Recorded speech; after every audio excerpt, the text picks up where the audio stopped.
നിങ്ങളിനി വേണ്ട. ഇനി നിങ്ങളില്ലേ കൂട്ടി കിടന്നാ മതി കേട്ടോ. കൂട്ടി കിടന്നാ മതി. ഇനി നിങ്ങളെ വേണ്ട എനിക്ക്. കിടക്കവിടാ, കിടക്ക്.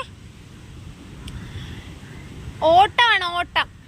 സൈറയുടെ ജോലി നോക്കി. സൈറയ്ക്കാണെങ്കിൽ അകത്ത് ഇങ്ങനെ എല്ലാ പുറം ലോകമൊക്കെ കണ്ടൊക്കെ പ്രകൃതി ഭംഗിയൊക്കെ ആസ്വദിച്ചിരിക്കുകയാണ് അവള്. മക്കൾക്കാണെങ്കിൽ ഇതാ ഇങ്ങനെ ആ കൂട്ടിലൊന്നും അടച്ചിടാത്ത കാരണം അവർക്കാണെങ്കിൽ അങ്ങനെ കൂട്ടി കിടന്നിട്ട് അവർ കൊരകൊരാന്നും പറഞ്ഞിരിക്കുന്നു. ഇതിലേക്കൂടെ ഒരു കാക്കയ്ക്കോ പൂച്ചയ്ക്കോ ഒന്നും പറക്കാനോ ഓടാനോ ഒന്നും പറ്റത്തില്ല.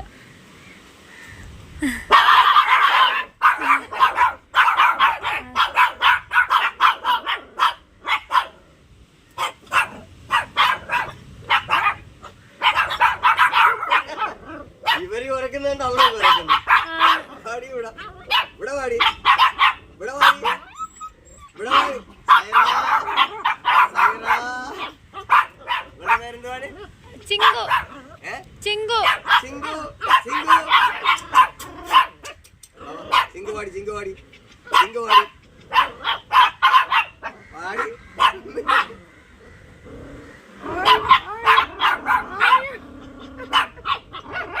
സൈറ സൈറ സൈറ സൈറ സൈറ സൈറ സൈറ സൈറ സൈറ സൈറ വാ സൈറ സൈറ വാ സൈറ സൈറ വാ വാ വാ വാ വാ വാ വാ വാടി ഭയങ്കര കുറെ നീ എന്റെ തോളെ കയറിയിരുന്നല്ലേ അടി കാണിച്ച് അടി ഇവിടെ വാടി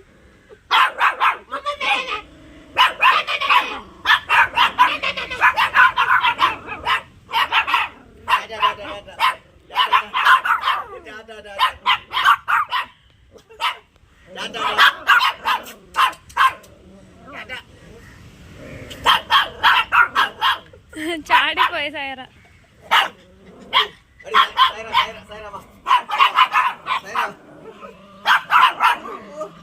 മക്കളെ നോക്ക്.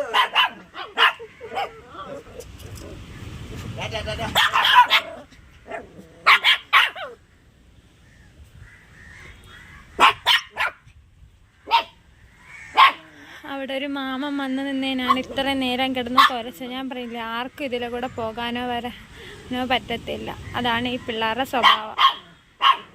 സൈറയ്ക്കെന്ന് വെച്ചാൽ സൈറ ഇങ്ങനെയല്ല. സൈറ ഇച്ചിരി കലിപ്പയാണ്. ചുണ്ടലി മൂക്കിട്ടോണ്ടിരിക്കുക.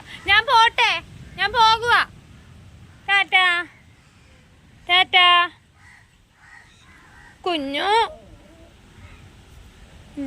ഞാനെങ്കിൽ ഇടയ്ക്ക് ബീട്രൂട്ട് കൊണ്ട് ഇട്ട് കൊടുത്തായിരുന്നു.